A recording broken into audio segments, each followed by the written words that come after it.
Bonjour à toutes et à tous. Voilà, j'ai décidé de dédier ce cours pour l'élévation de l'âme de tous ceux qui sont partis à Méron et pour la refoua shlema aussi de tous ceux qui sont blessés, parce qu'il y en a beaucoup qui sont blessés et qui sont dans un état qui est vraiment pas évident. Donc Bezrat Hashem Kadosh Baruch Hu leur envoie la guérison totale. Et je pense que c'est très important de s'arrêter 2 secondes et essayer de réfléchir ensemble à la leçon à en tirer. Parce que nous dit le Rambam, jamais Hachem envoie une telle chose pour que maintenant on puisse dire bah c'est tout, ils auraient dû faire attention à la sécurité, et puis limiter, et puis voilà, c'est tout, bah moi la prochaine fois on fera attention. Non, il s'est passé une tragédie qui a frappé tout le monde a été frappé à l'intérieur de sa maison en apprenant une chose pareille, c'était terrible. D'accord, et c'est que Hachem nous parle et on va essayer de comprendre qu'est-ce que nous on peut en tirer comme leçon, pas comprendre l'événement, parce qu'on n'est pas dans le ciel pour savoir. Ephraim Kanevski lui-même a marqué, on n'est pas dans les contes divins pour comprendre ce qui s'est passé, mais par contre, il est de notre devoir d'en apprendre quelque chose, d'en tirer une leçon. D'accord? Et pas juste une leçon au niveau de la sécurité, mais une leçon spirituelle. D'accord? C'est ça qui est très important parce qu'on n'a pas pris n'importe qui. Malheureusement, ce qui s'est passé, c'est un drame, mais qui s'est passé chez des gens qui étaient des tzadikim. Des gens dont plus on avance dans la semaine des Shiva, plus on se rend compte de leur grandeur, de leur particularité, de leur gentillesse, de leur bonté, de leur grandeur en Torah, des bar mitzvah qui avaient fini plusieurs traités de Gemara. C'est fou, c'est incroyable ce qui se passe. Donc, clairement, on doit en tirer une leçon qui est spirituelle et je vous propose, Bezrat Hashem ensemble, d'en tirer, je pense, une belle et qui est très importante. Vous savez que à la fin des temps, il sera attendu de nous d'acquérir une notion qui est très importante. Pourquoi je dis très importante? Parce que je pense que les gens qui n'ont pas acquis cette notion-là, et je parle pour moi le premier, parce qu'on est tous en train de travailler sans arrêt. Mais je pense que les gens qui n'ont vraiment pas acquis cette notion-là vont beaucoup souffrir pendant cette période de la fin des temps. Beaucoup. Pas un petit peu, beaucoup. Cette notion, c'est de savoir vivre avec l'incompréhension. Savoir vivre avec la notion qu'on n'est pas censé tout comprendre. On ne comprend pas tout de ce qui se passe. Parce que avoir la émouna que Kadosh Baruch Hu Bezrat Hashem, il va nous envoyer la parnassa et la guérison et Bezrat Hashem l'âme sœur, etc. D'accord? Ça, c'est une notion qui est très importante. Et c'est une émouna qui est fondamentale, d'accord? C'est la émouna que Hashem sera avec nous dans le futur. D'accord? C'est la émouna du futur, que la parnassa, le mois se passera bien et que Bezrat Hashem le Shidour, il se passera dans les meilleures conditions, etc. D'accord? C'est une volonté qu'on a de faire confiance en Kadosh Baruch Hu dans notre avenir. Mais il y a une émouna qui est très importante et je pense qui est l'essentiel de notre émouna. C'est une fois qu'Hachem a agi. Pas sur ce qu'il va faire avec nous, mais une fois qu'il a déjà agi. D'accord? La émouna que maintenant, il s'est passé quelque chose de catastrophique, quelque chose qui est terrible, et que maintenant, nous, on demande d'avoir la émouna de ne pas comprendre tout ce qui se passe. Parce que comme disait le Rav de Brisk, la émouna commence là où la compréhension s'arrête. La émouna commence là où la compréhension s'arrête. Et ça, c'est très important, parce que justement, c'est ce point-là qu'on doit travailler. Qu'on arrive à des événements, à des épreuves, à des étapes dans notre vie où on n'a pas forcément l'explication de ce qui se passe. Mais maintenant, ce qui est attendu de nous, c'est quoi? C'est Emouna. Avoir la confiance que Akadosh Baruch Hu sait ce qu'il a fait. Et ça, c'est très important parce que c'est la Emouna de la fin des temps. Parce que c'est ce qu'on appelle le Esther Panim. D'accord? La voile, la face cachée d'Akadosh Baruch Hu. C'est passé la même chose au moment de la sortie d'Égypte, d'accord? Et le Midrash nous annonce, tout comme maintenant, la sortie d'Égypte s'est passée dans ces conditions, l'arrivée du Mashiach se passera dans ces conditions aussi. Et quelles sont ces conditions? De l'incompréhension. Vous savez que quand Moshe Rabbeinu a été choisi par Akadosh Baruch Hu, lui il a dit non! Il a dit non! Non, moi je veux pas, moi je rigole ou quoi? Ah non Hachem, je peux pas, c'est trop de responsabilité, c'est trop dur, et en plus c'est pas moi de le faire, c'est mon grand frère de le faire, bref. Moshe Rabbeinu ne voulait pas le faire. Akadosh Baruch Hu lui dit, tu ne discutes pas avec moi, tu y vas, point. Donc Moshe Rabbeinu finit par y aller. Donc il y va. Et là, il se rend compte, quand il arrive sur place, qu'il empire la situation. C'est pas juste qu'il les sort pas tout de suite, d'accord? Mais c'est qu'il empire la situation. Genre, le ministre arrive, il dit, Moshe, Toda, hein? Ouais, mais merci, hein? Sympa. Merci beaucoup, hein, pour l'aide. Merci, tu nous as bien enfoncé, là, maintenant. Pourquoi? Parce que jusqu'à présent, tout le monde, vous le savez tous, je pense, jusqu'à présent, eh ben, au moins l'Égypte fournissait la matière première et pour fabriquer, je sais pas moi, les maisons, les palais, etc. Là, maintenant, l'Égypte dit stop. Ça va être les Juifs qui vont devoir chercher la matière première, taper aux portes pour avoir de la paille, etc., pour faire des briques. Et on fournit rien, et le quota doit être le même. Et là, les ministres disent non, mais pourquoi? Qu'est-ce qu'on a fait? Qu'est-ce qui se passe? Et là, bien évidemment, c'est la souffrance du Ham Israël, d'accord? Et il se tourne vers Moshe Rabbeinu. Il dit, mais qu'est-ce qu'on t'a fait, Moshe? Pourquoi tu es venu nous pourrir la vie? Pourquoi? Pourquoi ça? Et en fait, en réalité, Moshe Rabbeinu va avoir tellement de pression qu'il va finir par se tourner vers Hachem et dire pourquoi? Cette fameuse question, pourquoi? Pourquoi ça? Et Akadosh Baruch Hu va lui dire, oi, du fait que j'ai perdu Avraham, Yitzhak et Yaakov, les Avot Akdoshim, que eux avaient cette capacité-là de faire face à un événement et de ne pas poser de questions, avoir confiance en moi. Ce qui n'est pas ton cas, Moshe. Et a priori, là, on se dit, waouh! C'est-à-dire, Moshe Rabbeinu n'a pas la réponse à ce qui se passe. Moshe Rabbeinu ne comprend pas la situation. Et il nous dit le Midrash, tout comme il s'est passé de cette manière-là, la sortie d'Égypte, il se passera la Géoula. Se passera la Géoula, c'est la même condition, c'est-à-dire on ne comprend rien, on est dans l'obscurité totale. Ils vont faire une mitzvah, ils vont prier pour leurs proches, ils vont pour s'élever. Et c'est ça qui leur a amené la mort. Qu'est-ce qui se passe ici?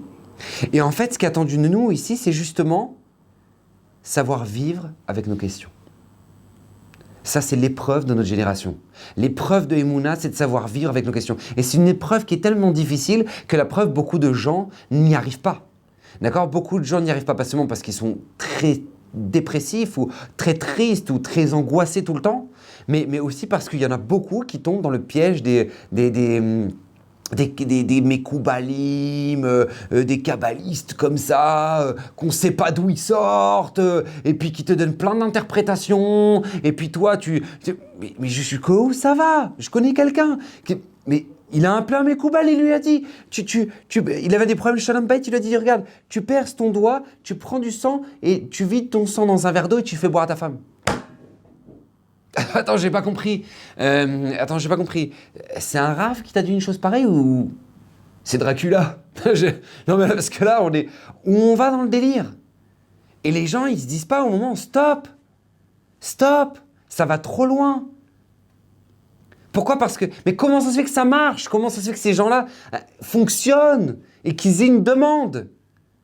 Parce que justement, les gens sont assoiffés d'avoir des réponses, des explications à leur situation. Alors que c'est pas ce qui est attendu de nous. Ce qui est attendu de nous, c'est Tamim Tiem Hashem Elokecha. Avoir cette émouna là de dire Akadosh Baruch Hu, je comprends pas, mais j'ai confiance en toi. J'ai des questions, mais j'ai confiance en toi. Parce qu'écoutez bien, avoir des questions, c'est légitime. C'est normal d'avoir des questions. Attendre des réponses, c'est légitime aussi. Mais attention, lorsque cette attente de réponse fait en sorte que maintenant on devient bloqué, ou on en devient triste, ou on en devient complètement paralysé, alors là c'est pas bon. Là c'est pas bon, parce que c'est plus une réponse que tu attends. C'est plus une réponse que tu attends, parce que ta question est tellement grande qu'elle est devenue un problème. Elle est devenue un problème. Et si c'est devenu un problème, tu dois t'arrêter. Tu dois t'arrêter, lever les yeux au ciel, dire Kadosh Baruch Hu, voilà, je n'ai pas compris, mais ça fait partie de ma émouna, et je pense que viendra le temps, ou viendra le jour où j'aurai la réponse, parce que viendra le jour où tu auras la réponse. Mais ça, c'est très important, parce que n'oubliez jamais que toute question que vous pouvez avoir, vous, d'accord? Toute question que vous pouvez avoir, dans votre vie, dans votre shalom bayit, dans votre parnassa, peu importe, toute question que vous avez, vous êtes d'accord avec moi que pour Baba Saleh, ce n'était pas une question. Oui, parce que Baba Saleh voyait des choses qu'on ne voit pas, comprenait des choses que l'on ne comprend pas. Donc nos questions n'étaient pas des questions pour Baba Saleh. Mais par contre, Baba Saleh, lui, avait des questions. D'accord? Qui étaient des questions de Baba Saleh. D'accord? Et ces questions n'ont pas bloqué. Ces questions, eh ben, il les avait, mais ça ne l'a pas empêché de devenir Baba Saleh. Et je tiens à vous rappeler que les questions de Baba Saleh, pour le Harizal, ce n'étaient pas des questions. Pour le Harizal, ce n'était pas des questions. Par contre, lui, le Harizal, avait des questions. Des questions de Harizal. Mais ça ne l'a pas empêché de devenir le Harizal. Et je vous rappelle aussi que les questions du Harizal pour Rabbi Shimon Bar Yochai, ce n'étaient pas des questions. Et ça n'a pas empêché Rabbi Shimon Bar Yochai de devenir Rabbi Shimon Bar Yochai, malgré ses questions à lui aussi. D'accord? Donc c'est pas parce que tu as des questions que tu te bloques dans ta vie. C'est pas parce que tu as des interrogations que là maintenant c'est tout, bam, et ben c'est tout, et ben je comprends rien, et de toute façon bah voilà, et tu sais quoi, je vais aller voir des charlatans, et je vais aller voir des mekoubalim, et des trucs, et vous me donnez des réponses qui servent à rien, mais c'est pas comme ça, c'est pas comme ça que ça marche. Tamim tié machem elokecha. Vous savez, une fois, il y a eu dans l'homme Israël un génie. Pachout, il vivait à la même époque qu'Einstein, d'accord, c'est incroyable. On l'appelait le Einstein de la Torah, d'accord, c'est Pachout, un génie, il s'appelait le Rokach-Shover. Maintenant, le Rokach-Shover, pour vous donner une notion, ses réponses sont très difficiles à comprendre, parce qu'en fait, lui, il cite que des références, il dit, allez voir là, là, là, et là, et là, et là. Ok. Pour lui, c'était une évidence que les gens allaient comprendre, alors que c'est quelque chose d'une réflexion qui était très, très, très poussée. Et un jour, il y a un étudiant du Kollel qui comprenait pas une Gemara et qui avait beaucoup de difficultés à comprendre comment ça fonctionnait parce que ça contredisait complètement une Gemara. Bref, donc il était pas bien. Donc il dit mais je suis obligé d'aller voir le Rokach-Shover parce que vraiment je comprends pas. C'est absurde comment ça peut se contredire. Le Rokach-Shover donc l'accueille et lui dit oui, il lui dit bah voilà Rav, voilà j'ai une Gemara qui contredit ça et comment comprendre, etc. Le Rokach-Shover lui dit regarde là, c'est pas compliqué, ta réponse elle est dans tel Gemara, tel Tosfot. Waouh. Donc lui, il entend ça, il est comme un fou, il dit oh merci beaucoup Kvodra, merci beaucoup, merci infiniment. Il rentre chez lui, il regarde la Gemara et puis il observe le Tosfot. Et rien à voir, mais rien à voir quoi avec la question qu'il a demandée. Il comprend pas du tout, mais il dit, mais attends, c'est pas possible, c'est un génie, c'est le Rokach-Shover, donc c'est obligé qu'il m'ait dit quelque chose que, mais allez, non, il faut que je cherche. Donc il se casse la tête, il essaie de comprendre, il relit la Gemara, il relit Tosfot, et il essaie de comprendre. Il n'arrive à rien. Donc là, qu'est-ce qui se passe? Il dit, c'est pas possible, il faut que je retourne voir le Rav. Donc il retourne voir le Rokach-Shover, il dit, Rav, je m'excuse, j'ai honte, je m'excuse de vous poser la question, mais je comprends pas du tout en quoi sa réponse que vous m'avez dit, là, vous m'avez envoyé dans une référence que je comprends pas du tout. Le Rokach-Shover lui dit, attends, j'ai pas compris. Regarde, qu'est-ce qu'elle dit la Gemara? La Gemara elle dit ça. Qu'est-ce qu'il dit Tosfot là-bas? Tosfot il pose une question, il dit ok, et il a une réponse, ok, donc il donne la réponse, ok, après il a une question, ok, et après, il répond pas à sa question. Ok, et après il y a un autre Tosfot. Et voilà. Voilà, c'est tout. C'est ça ma réponse. C'est que tu vois, c'est pas parce que tu as une question que tu dois rester bloqué. Regarde, Tosfot lui aussi, il avait une question. Il n'a pas de réponse. Et alors, qu'est-ce qu'il y a en dessous? Il y a un autre Tosfot. Ça ne l'a pas empêché de continuer. C'est pas parce qu'il avait une question qu'il s'est bloqué. Il faut savoir que c'est la même chose dans la vie. C'est pas parce qu'on a une question qu'on reste bloqué. C'est très important parce que Moshe Rabbeinu avait des questions. Et il n'y a pas au-dessus de Moshe, d'accord? Il n'y a pas au-dessus de Moshe Lokam Israël qu'est Moshe Od. Il n'y a pas eu dans le Ham Israël un autre prophète comme Moshe Rabbeinu. Et Moshe avait des questions lui aussi. Il avait des questions. Il est arrivé, par exemple, au moment du don de la Torah, il est monté au haut du Har Sinaï, et puis là, il a vu Akadosh Baruch Hu faire des petites couronnes, d'accord, sur certaines lettres du Sefer Torah, et là, il dit, qu'est-ce qui se passe, Hachem, tu fais de la déco? Makara, Akadosh Baruch Hu lui dit, non, pas du tout, parce que viendra un jour un juif un grand rave, pas juste un juif, un géant dans le Ham Israël, qui sera tiré des halachot de chaque couronne des lettres du Sefer Torah.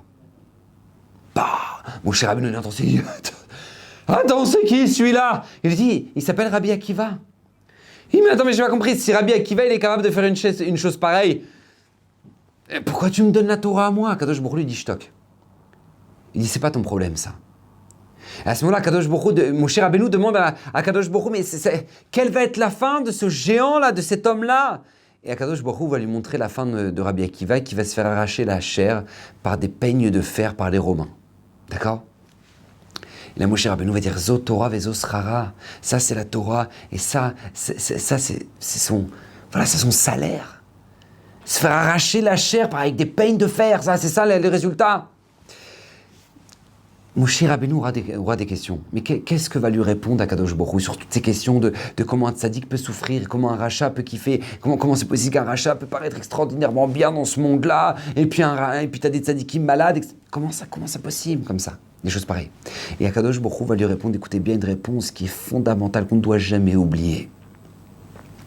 Lo yareni Adam vachai. Un homme ne pourra jamais me voir et vivre. Ce qui veut dire que tant qu'on est des êtres humains, tant qu'on est vivant, tant qu'on vit sur cette planète-là, on ne pourra jamais avoir le recul divin sur ce qui se passe dans les événements qui sont tragiques, ou qui sont difficiles, ou qui sont incompréhensibles. On ne pourra jamais. On ne pourra jamais parce qu'on n'a pas cette maturité-là. On n'a pas la maturité divine. On n'a pas ce recul-là. Lo yareni Adam vachai. Akadosh Baruch Hu dit à Moshe, tu veux comprendre ce qui se passe, tu veux comprendre tout ce que je fais, mais tu ne peux pas vivre pour ça. Tu es obligé de t'extraire de cette vie-là, de prendre du recul et observer du ciel ce qui se passe. Et là, tu auras réponse à tout. Vous savez, l'avenir, c'est comme lorsque maintenant, une fois, moi j'ai mon fils qui au Hachem, il connaissait bien la paracha, et puis il avait bien révisé les trucs, et donc je lui posais des questions pendant la table de Shabbat, il connaissait top, et je lui dis bravo mon fils, top, tu connais bien. Et là, il me dit papa, je peux une sucette s'il te plaît? Alors je lui dis bien sûr, va prendre une sucette, mais ça te revient bien sûr, vas-y, pas de problème. Et donc il va chercher le paquet de sucettes. Et là, au moment où il revient avec le paquet, je lui dis non, mon fils, non, une sucette oui, le paquet non, là c'est pas possible le paquet. Et lui, il comprend? Non, il comprend pas. Maintenant, moi je vous pose la question en tant que parent. Si j'aime mon fils, je lui donne le paquet? C'est évident que non. Si je l'aime, je lui donne pas le paquet. Et c'est parce que je l'aime que je ne lui donne pas le paquet. Mais est-ce que mon fils le comprend? Non, il ne comprend pas et il en pleure. Il faut savoir que c'est la même chose lorsqu'il nous arrive des événements qu'on ne comprend pas dans la vie. C'est pas parce que c'est injuste, c'est pas parce que c'est pas normal, mais c'est parce qu'Hachem nous aime. On le comprend ça? Non. Mais pourquoi? Parce qu'on n'a pas la maturité d'Hachem. Parce que comme un fils ne peut pas comprendre parce qu'il n'a pas la maturité de ses parents, eh ben c'est la même chose comme nous ne pouvons pas comprendre ce qui se passe parce que nous n'avons pas la maturité divine. Et ça, il ne faut jamais l'oublier. Parce que depuis le plus jeune âge, on éduque nos enfants à ça. Vous savez qu'on a la soirée de l'éducation. C'est quoi la soirée de l'éducation? C'est le soir du Seder, d'accord? Le soir du Seder à Pessah, on dit Veigata les Benecha, tu raconteras à ton fils, Beyamaou, etc., etc. On a une mitzvah ce jour-là, particulièrement de raconter à nos enfants. Et l'essentiel de la mitzvah du Seder, c'est justement de transmettre la Emouna, toutes ces notions-là à nos enfants, d'accord? Là maintenant, ce soir du Seder, on donne la parole aux enfants. Quand? Première fois qu'on donne la parole aux enfants, c'est Manishtana. Manishtana, là, il a azé Mikola Lelot. D'accord? Première question. Comment se fait-il que maintenant, cette soirée est tellement différente de toutes les autres soirées? Pourquoi? Parce que toutes les autres soirées, on mange du chametz et de la matzah. Mais cette nuit-là, on mange que de la matzah. Hop, deuxième question. Chaque nuit, on mange du shari rakot, tous les légumes. Mais là maintenant, qu'est-ce qui se passe? Non, on mange que du maror. Et l'enfant enchaîne 4 questions et tout, on est tous là comme ça. Oh, comme il est mignon, comme il est khamoud. Oh là là, il a posé les 4 questions. Attends, temps mort, excuse-moi. Mais tu lui donnes pas de réponse à ton gosse? J'ai pas compris. Il a posé 4 questions, réponds-lui, non? Première question, 2 secondes, Réga, je te réponds. Non, deuxième question. Deuxième question, à 2 secondes, je te réponds. Non, troisième question. Pourquoi on apprend à nos enfants 4 questions sans avoir la réponse maintenant? Et la réponse, elle est très simple. Vous savez pourquoi? Parce qu'on éduque nos enfants que dans la vie, il faut savoir vivre avec des questions. Que ce n'est pas parce que maintenant tu n'as pas la réponse que tu t'arrêtes de vivre. Non, tu gardes tes questions. Tu verras, tu auras la réponse dans la Haggadah, plus loin dans la soirée, plus tard. Mais tu vis avec des questions, c'est comme ça. Vous savez, le Divrei Chaim Mitzans, il a perdu un enfant qui avait l'âge de 5 ans. D'accord? En une nuit, une mort foudroyante. Et là, toute la ville de Tzantz sort pour accompagner le Rébé au cimetière, pour l'enterrement de son fils. Tout le monde est en pleurs. Tout le monde voyait encore ce petit garçon-là à Shabbat qui était là en train de courir dans un Beth Knesset. Et là, maintenant, on l'enterre, Hashem Yirachem. Au retour du cimetière, c'était déjà le matin, c'était l'aube. Le Hadmour décide de débuter la tefila et tous les chassidim sont là. Et là, il se tourne vers ces chassidim et il leur dit « Mes chers élèves, vous savez, lorsqu'une personne marche dans la rue, et elle marche dans la rue, elle est dans ses pensées, et là, à ce moment-là, quelqu'un qui arrive derrière et PAM ! Elle lui donne un gros coup dans le dos comme ça. Quelle est la réaction de cette personne qui s'est fait frapper, qui a reçu ce coup dans le dos? Eh bien, le premier réflexe, c'est l'énervement. D'accord? C'est la douleur. Mais c'est quoi ça? Je suis en pleine rue, c'est quoi ce délire? D'accord? Le premier réflexe, c'est tac, se retourner. Et à ce moment-là, au moment où il se retourne, il voit un ami ça fait 20 ans qu'il ne l'a pas vu. Et c'est pour ça qu'il a frappé dans le dos. Il lui dit « Moshe, comment ça va ?» Et il se serre très fort dans les bras. Est-ce qu'il a encore mal? Est-ce qu'il a encore mal de cette douleur-là? Réponse, non, il n'a plus mal. Vous savez pourquoi? Parce que cette souffrance s'est transformée en joie. Parce qu'il a compris que celui qui lui a fait, qui était la source de cette souffrance-là, était son ami, qu'il appréciait tellement. Il dit là de mon Mitzantz, cette nuit, j'ai reçu une grande frappe dans le dos. Elle m'a fait très mal. J'ai enterré mon fils de 5 ans. Mais lorsque je me suis retourné et j'ai observé de qui venait cette frappe, j'ai vu que ça venait d'Akadosh Baruch Hu, mon père qui m'aime tellement. Voilà, c'est ce que je voulais vous dire. On peut commencer la tefila. Odula Toshem. Qu'est-ce qu'il avait compris l'allemand Mitzantz? Qu'est-ce qu'il avait compris le Divrei Michaï Mitzantz? Qu'est-ce qu'il avait compris? Il avait compris que on n'a pas la maturité de comprendre tout ce qui nous arrive dans notre vie. On n'a pas la maturité de comprendre. Parce que des réponses, on en aura. On finira, je vous assure, que tout le monde qui a des questions finira par avoir des réponses. Je vous assure. Et celui qui me l'a appris, ça c'est un rescapé de la Shoah qui me l'a appris. Lorsque je visitais les camps d'Auschwitz, on arrivait comme ça devant les baraquements comme ça, et puis celui qui nous faisait la visite, c'était un rescapé de la Shoah qui était religieux. Et puis il nous montrait comme ça les baraquements, il nous racontait que lui il avait un frère jumeau et que dans tel baraquement il a subi les expériences du docteur Mengele Marchemo Vezicho. D'accord, il a vécu ces douleurs là terribles. Et puis il nous racontait chaque détail que à ce moment-là, une nuit ils se sont levés, ils entendaient boum, boum, et donc ils se sont levés de leur lit, lui et son frère, et puis ils regardent par la fenêtre et ils voient qu'on jette des corps dans un camion. Et ils venaient de comprendre là où ils étaient arrivés. Bref, Hashem Yirachem, des histoires plus terribles les unes que les autres. Et puis là, à ce moment-là, on est parti le voir et on lui a posé la question, on lui a dit « Mais est-ce que vous pouvez nous expliquer comment, avec tout ce que vous avez vécu, parce que vous n'avez pas juste vécu, mais vous l'avez vécu dans votre sang, quoi. Vous avez subi des expériences. Avec tout ce que vous avez vécu, est-ce que vous pouvez nous expliquer comment vous avez gardé confiance en Hashem ? La Emouna en Akadosh Baruch Hu. Comment c'est possible? Et il nous avait répondu une réponse que, jusqu'à aujourd'hui, je l'ai dans mon sang, la réponse qu'il nous avait donnée. Il nous avait dit, parce que à Auschwitz, on était dans un endroit où si on avait des questions, Hachem pouvait nous convoquer à n'importe quel instant pour nous donner la réponse. Parce que mourir, ça pouvait arriver d'un instant à l'autre. Donc, on savait qu'on était dans un endroit où si on avait des questions, Hachem pouvait nous convoquer à n'importe quel instant pour avoir la réponse. Et ça, c'est une notion qu'on ne doit jamais oublier. Parce que Béhémet, c'est comme ça. Béhémet, c'est comme ça. Des réponses, on en aura. Et même si ça paraît compliqué, tu dis, mais c'est pas possible, mais comment c'est possible que ça arrive? Tu sais, j'adore raconter ce midrash parce que ce midrash est tellement fondamental. Rabbi Yoshua ben Levi, il priait pour avoir le dévoilement d'Eliyahu Hanavi, d'accord? Il priait, il jeûnait, et un jour, il a le dévoilement d'Eliyahu Hanavi. Eliyahu Hanavi, il lui pose la question, il lui dit, mais pourquoi tu m'as convoqué, pourquoi tu m'as appelé? Alors il lui dit, je te convoque parce que tout simplement, voilà, j'aimerais apprendre de toi, passer des journées avec toi, apprendre de comment tu te comportes. Alors à ce moment-là, Eliyahu lui dit, non, mais laisse tomber. Non, oublie, tu vas pas supporter. Alors Rabbi Shua ben Levi dit, allô, non, quand même, Eliyahu, pourquoi je ne supporterais pas? Il dit, non, mais non, tu comprendras pas. Mais il dit, non, mais je veux vraiment. Alors il dit, regarde, à une condition, c'est que tu ne poses pas de questions. Tu ne poses pas de questions. Il dit, d'accord. Marché conclu.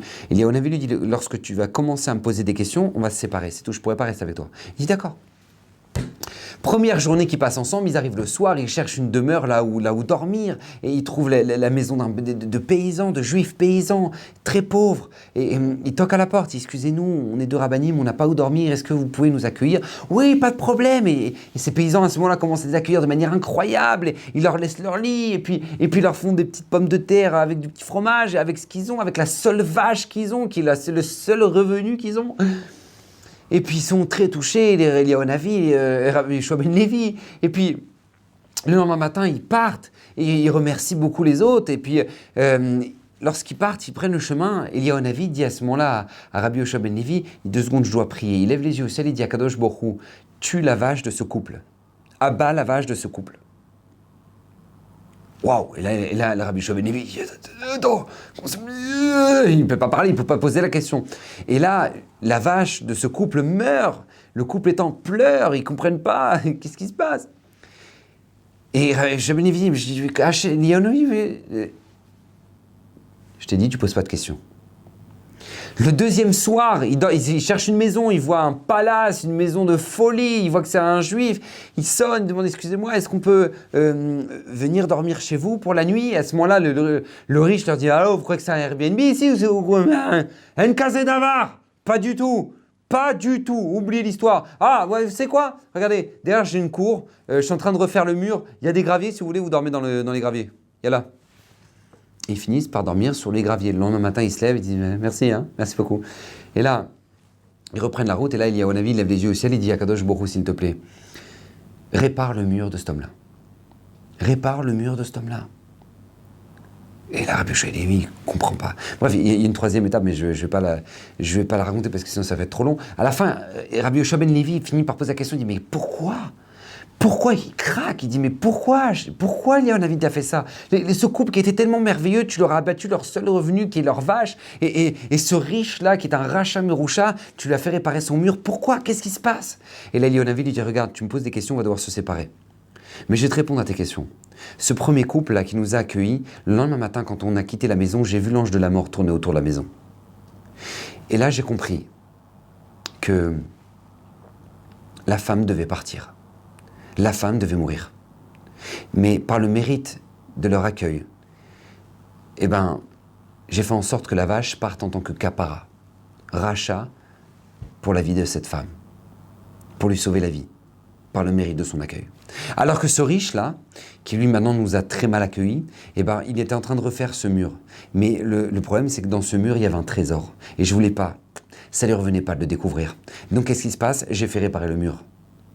Pour qu'il n'ait pas besoin de le découvrir. Et ça, c'est la vie. La vie, on ne comprend pas tout de ce qui se passe. Mais on aura une réponse un jour ou l'autre. Si ce n'est pas ici, ce sera après 120 ans. Mais on aura la réponse à nos questions. Pour l'instant, ce qui est attendu de nous, c'est vivre avec des questions. N'oubliez pas ça, c'est vivre avec des questions. Parce qu'il y aura toujours des réponses. Vous savez, je vous dirais une chose. On a hérité de cette capacité-là. De savoir vivre avec des questions. On a hérité ça de qui? De nos Avot Hakdoshim, Avraham, Yitzhak, Yaakov, qui ont une vie, excusez-moi avec tout le respect, galère leur vie, d'accord? Avraham Avinu, il a des promesses sur promesses et il ne voit pas les promesses se réaliser, d'accord? C'est-à-dire, oui, vas-y, pars Avraham Avinu, pars, et Bezrat Hashem, je te bénirai, et puis tu auras beaucoup de richesses, et tu auras une belle terre. Il arrive en Eretz Israël. La famine, il n'y a rien, il est obligé de fuir en Égypte, il fuit en Égypte, pam, on lui prend Sarah aimez-nous, il sort de l'Égypte, il arrive à récupérer Sarah, il arrive chez Avimelech lui prend Sarah, bref, ça s'enchaîne quoi, d'accord? Yaakov Avinu aussi, d'accord, avec tout le respect, Yaakov Avinu Yaakov, d'accord? C'est-à-dire, lui, à partir de quel moment sa vie est devenue tellement galère? À partir de quel moment la vie de Yaakov Avinu est devenue tellement galère? Réponse, à partir du moment où il a reçu les brachot de son père. Il a reçu les brachot de Yitzhak, donc lui il n'a rien demandé, jusqu'à l'âge de 63 ans, il n'avait rien demandé à personne. Et là d'un coup, qu'est-ce qui se passe? Et sa mère elle a dit, non, il faut que tu prennes absolument les brachot de ton père, et il faut que tu y ailles. Donc lui il y va, il se retrouve sous les mains de son père comme ça, et son père le bénit, il fait les brachot que extraordinaires, les brachot jusqu'à aujourd'hui, bah, au Hachem on en profite de ces brachot là. Mais lui, dès que son père finit les brachot, son père lui dit, que tu sois béni mon fils. Et là, pars-toi, ton frère veut ta peau. Et là, commence une course-poursuite jusqu'à la fin de sa vie. D'accord? Esav veut sa peau. Il envoie Eliphaz pour aller tuer Yaakov sur la route, lorsqu'il est sur la route pour Lavan. Et il se fait piller complètement par Eliphaz. Il arrive chez Lavan, il n'a pas un sou. Il arrive chez Lavan, il travaille 7 ans pour Rachel. 7 ans pour Rachel, on le remplace par Léa. Mais c'est quoi ces galères là? Mais c'est quoi ces galères? Il travaille encore 7 ans pour Rachel après. Et qu'est-ce qui se passe au moment où il quitte la maison de son beau-père? Il y a des problèmes de beau-père. Ouais, il y a des problèmes de beaux-parents. Ça existe, d'accord, dans toutes les maisons. Mais là, quand même, le beau-père qui le poursuit pour lui mettre une balle dans la tête. D'accord? Il veut tuer Yaakov.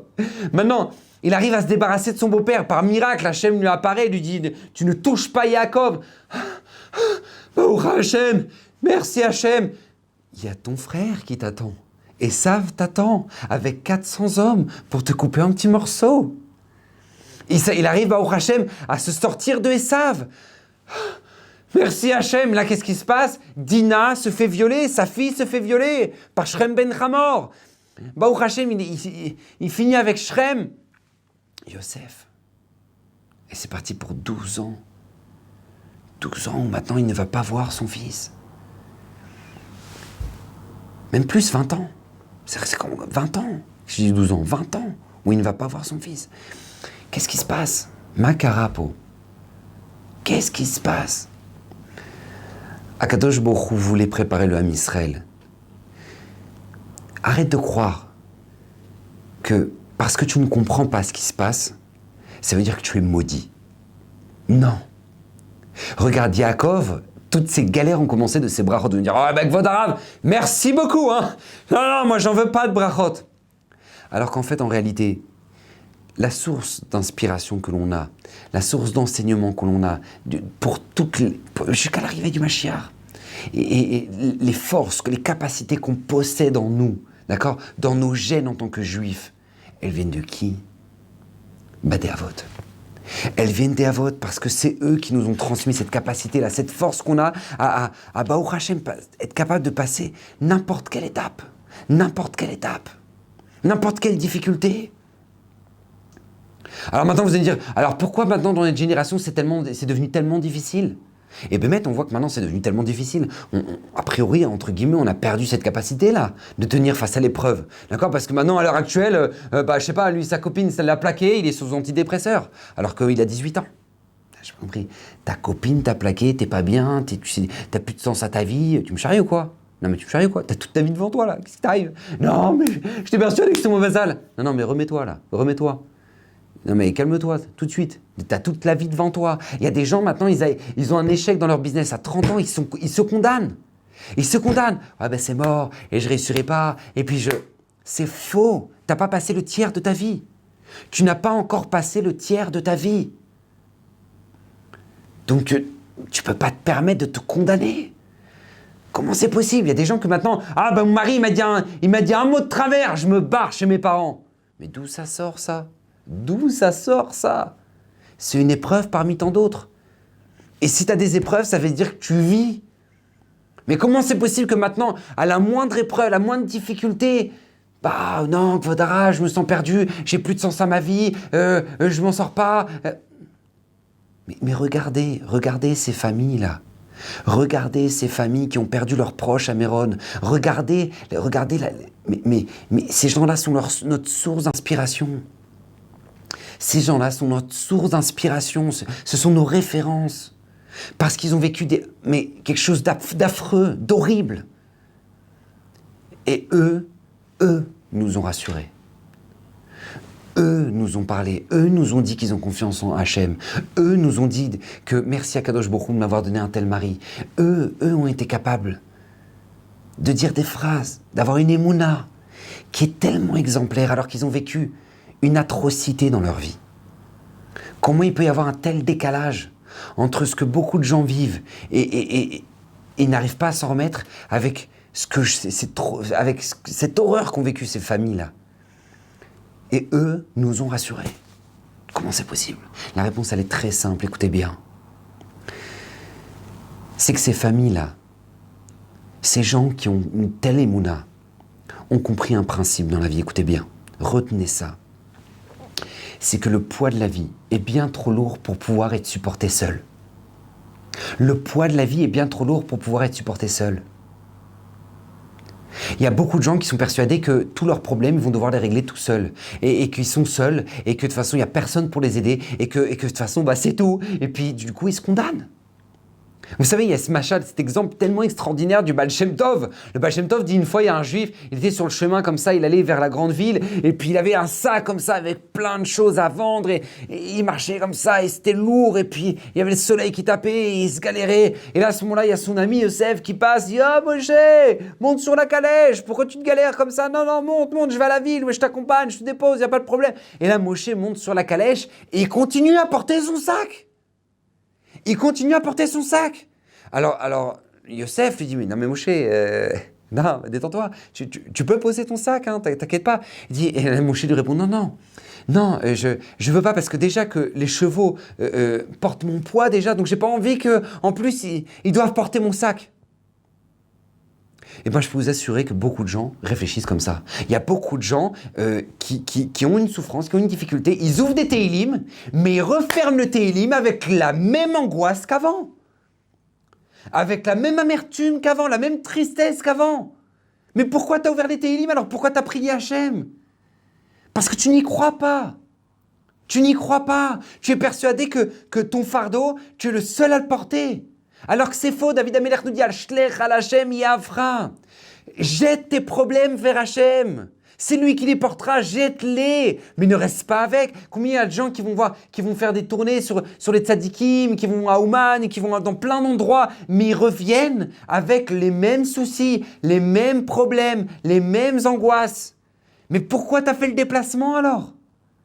Tu as prié là-bas, tu as demandé que par le srou du tzadik, il t'aide, etc. Alors comment c'est possible que tu reviennes le même? Réponse, parce que tu es persuadé que le poids de la vie, tu es le seul à porter. Or, c'est faux. C'est faux. Si tu veux pouvoir aborder tes épreuves dans la vie, tu veux pouvoir les passer, tu dois, règle numéro 1, tout simplement comprendre que le poids de la vie est bien trop lourd pour pouvoir te supporter seul. Tu as besoin de l'aide d'Hachem et Hachem est là pour toi.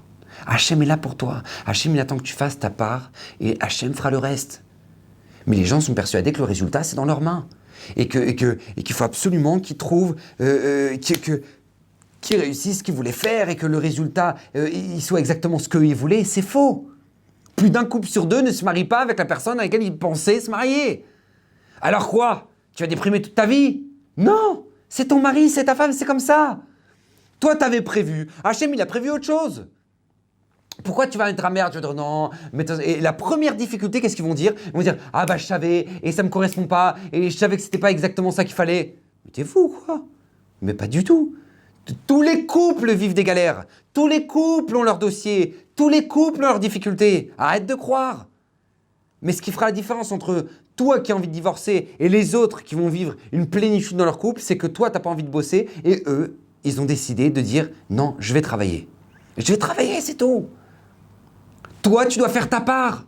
Tu dois faire ta part. Il a attendu de toi que tu... Mais c'est comme ça. Et beaucoup de gens se disent non, mais c'est pas normal. C'est pas normal que ça se passe comme ça. Mais écoutez bien. Règle numéro 2.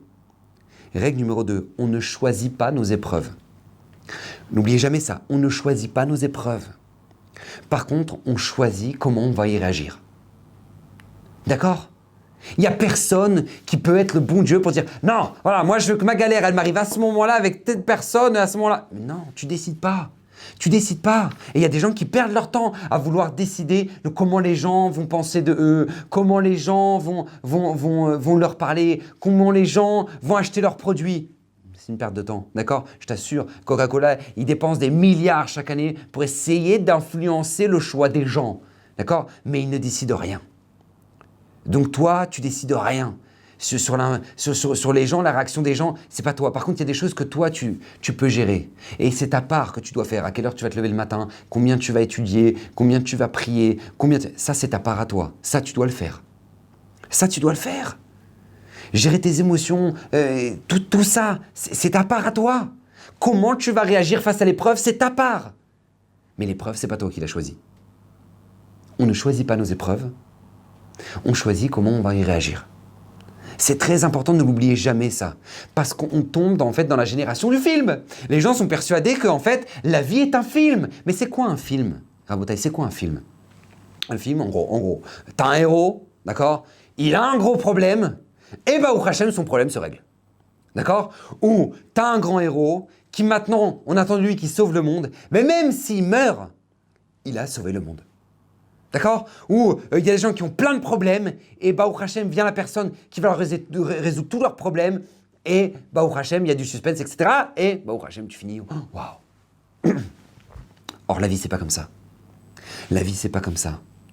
Parce que la vie, c'est toi le héros, il y a des problèmes, mais tu vas pas forcément voir la logique du film. Parce que dans un film, tu vois, eh ben le méchant, il finit par payer, et puis le bon, il est gratifié, et puis... Alors que dans la vie, c'est pas comme ça. Tu verras des gens qui sont complètement pourris, des gens qui sont très méchants, et a priori qui ont une belle vie, et qui vivent jusqu'à 80 ans. Et t'as des gens qui sont tzadikim, et que eux souffrent. Et c'est pas le film, ça. Mais ça s'appelle la vie. C'est pour ça que c'est tellement destructeur. Parce que nous on se dit, mais c'est pas possible, il n'y a pas de logique, c'est incompréhensible, comment c'est possible? Réponse, parce qu'on n'est pas dans un film. Le film, c'est Hachem qui l'a. Il a exactement les tenants et les aboutissants. Il sait que c'est toi le héros, il sait exactement comment ça va se finir et il gère tout le scénario.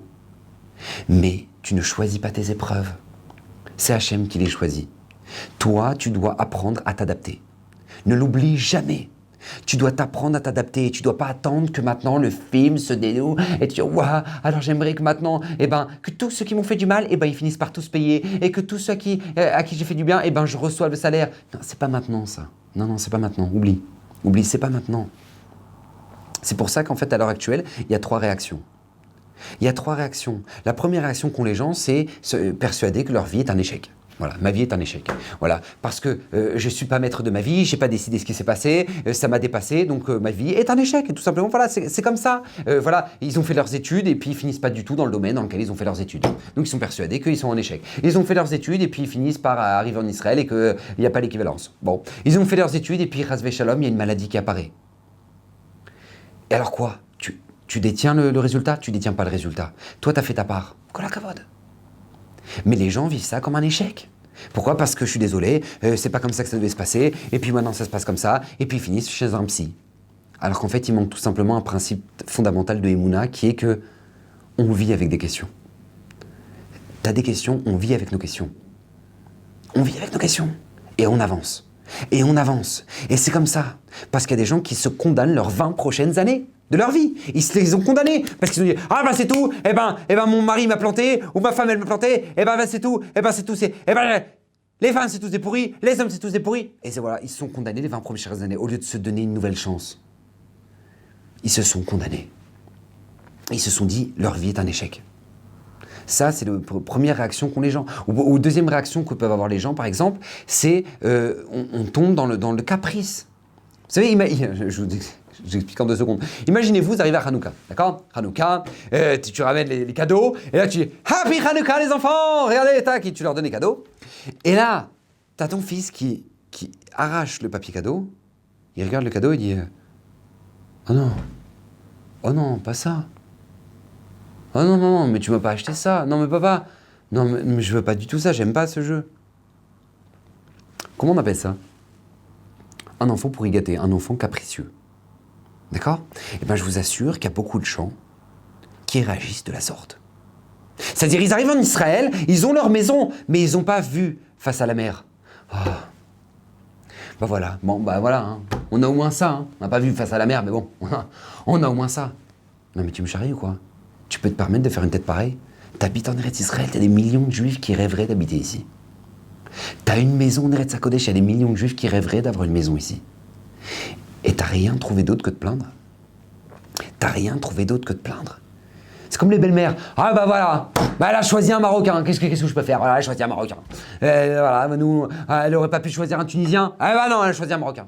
Non mais tu me charries ou quoi? Non mais attends, j'ai pas compris. Tu veux que je te fasse la tournée des mamans qui pleurent au cotel parce que tout simplement ils n'arrivent pas à marier leurs enfants et toi tu te plains parce que t'es un Marocain? Non mais où on est arrivé? Non mais comment c'est possible? Comment c'est possible? Réponse très simple. Tu sais comment c'est possible une chose pareille? Parce que tout simplement, tu es capricieux. Tu prends pas le temps de réfléchir au cadeau qu'Hachem t'a donné. Tu regardes le mal. Pourquoi je vous dis ça? Parce que c'est très important.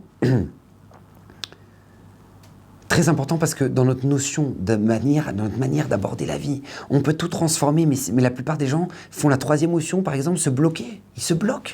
Ils se disent non, bah c'est tout, et ben la vie c'est pas ce que je voulais, et puis bah voilà, et puis bon bah c'est tout, et puis voilà. Et de toute façon, ça sert à rien que je lui annonce mon CV, parce que de toute façon ça correspond pas. Mais t'en sais rien, teste. Lance ton CV.